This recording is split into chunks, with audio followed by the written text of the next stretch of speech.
योगी के चेहरे का रंग उड़ा है। हाथरस की घटना के बाद कोई तो है जो योगी के साथ खेल रहा है। डीजीपी, मुख्य सचिव, कई आईएएस, कई तेज तर्रार आईपीएस हाथरस में तैनात, फिर भी कौन कर रहा है खेल।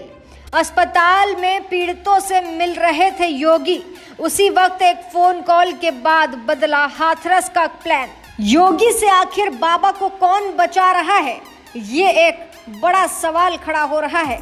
हाथरस कांड का एक ऐसा सबूत जो आपकी आंखें खोल देगा।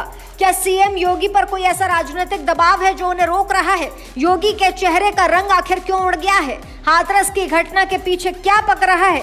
क्या बीजेपी में कोई है जो बाबा को बचाना चाहता है? एक तरफ योगी बुलडोजर भेजने की तैयारी कर चुके थे, दूसरी तरफ बुलडोजर रोकने का आदेश कहां से आ गया? आधी रात को ही बाबा के मैनपुरी आश्रम को यूपी पुलिस ने छावनी में बदल दिया था, फिर अचानक वो एक्शन कमजोर क्यों होने लगा? हाथरस में कुछ ऐसा हुआ जो खुली आंखों से दिखाई नहीं देगा। सुबह करीब 10 बजे योगी आदित्यनाथ हाथरस पहुंचे। यूपी के डीजीपी प्रशांत कुमार खुद छाता लिए योगी के पीछे खड़े दिखाई दिए। यूपी के कई नेता और मंत्री भी दिखाई दिए, लेकिन यहाँ योगी किसी एक बात से परेशान हो रहे हैं। क्या योगी को पता है कि उनके पीछे हाथरस में कुछ ऐसा खेल हो रहा है जो नहीं होना चाहिए? कौन है बीजेपी के नेता योगी के पीछे, हाथरस के पीछे बाबा को बचाने की कोशिश में जुटे हैं? कौन है वो सांसद और कौन है वो अधिकारी जो बाबा को अभी भी बचा रहा है? ये सवाल समझने के लिए आपको पहले 2 तस्वीरों को देखना होगा। योगी आदित्यनाथ का घटना के कुछ घंटे बाद बयान आता है कि घटना का दोषी कोई भी हो, हम कड़ी सजा देंगे।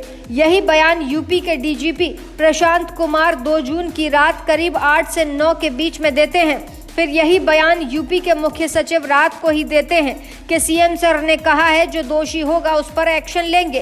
तो फिर सवाल उठता है कि सुबह होते ही पूरा खेल उल्टा कैसे हो गया? बाबा का राजनीतिक कद बड़ा है, लगभग 35 विधानसभा सीटों पर सीधा प्रभाव है। बाबा जाटव समाज से आते हैं, इसलिए अखिलेश यादव का पूरा आशीर्वाद होता है। मैनपुरी, इटावा, एटा, फर्रुखाबाद, कानपुर, हाथरस, आगरा, मेरठ तक बाबा का असर है और राजनीतिक असर भी है। ग्राउंड रिपोर्ट दावा करती है कि लोकसभा चुनाव में बाबा ने अखिलेश को सपोर्ट भी किया। सुबह 10 बजे पहली रिपोर्ट आती है। ये पेपर बहुत कुछ कहता है। एसडीएम अपनी रिपोर्ट में डीएम को सौंपते वक्त जो दावा करते हैं उसे पढ़कर हर कोई हैरान है। उसमें कई सवाल उठ रहे हैं। क्या बाबा को बचाने की जल्दी कोई कर बैठा है? उप जिलाधिकारी सिकंदरा राव ने ये जो लिखा है वो क्या कहता है उसको ध्यान से समझिए।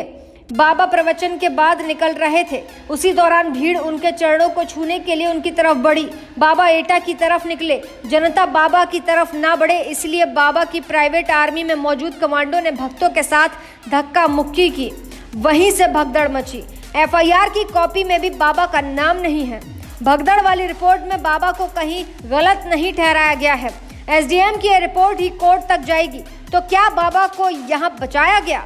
बाबा की सुरक्षा में तैनात कमांडो जेल जाते भी हैं तो आखिर क्या होगा? बाबा तो बच ही जाएंगे। बाबा का कनेक्शन दिल्ली के नेताओं से भी है। बताया जा रहा है पश्चिम यूपी के कई नेता बाबा के चरणों की धूल लेते थे। यहाँ तक कि ये धूल लेने वालों में कई चौंका देने वाले नेताओं का नाम भी शामिल है। तो क्या योगी आदित्यनाथ को 2 कदम पीछे खींचने पड़े? क्या बाबा के आश्रम पर बुलडोजर नहीं चलेगा? क्या बाबा के शीश महल की खुदाई नहीं होगी? एक आम इंसान इतना पावरफुल कैसे हो सकता है? क्या इसकी जांच नहीं हो सकती? योगी को देखकर साफ लगता है कि उनकी रातों की नींद उड़ी है। रात भर अधिकारियों के साथ बात करते हैं, मीटिंग करते रहे, सुबह हाथरस पहुंच जाते हैं, लेकिन हाथ अभी तक खाली क्यों हैं? जिन योगी के नाम से बड़े बड़े माफिया डरते हैं, उनकी पुलिस बाबा की तलाश क्यों नहीं कर पा रही? क्या बाबा को बचाने वाला भी बीजेपी में ही बैठा है और बाबा को मिटाने वाला भी बीजेपी में है?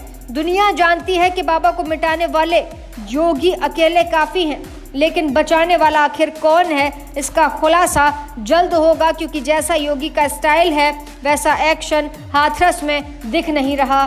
बहरहाल अस्पताल में भावुक योगी की आखिर क्या मजबूरी है? बुलडोजर पर ब्रेक क्यों लगाना पड़ा है, ये तो वक्त ही बताएगा। ऐसी ताज़ा तमाम बड़ी अपडेट्स के लिए आप देखते रहें अपना उत्तर प्रदेश।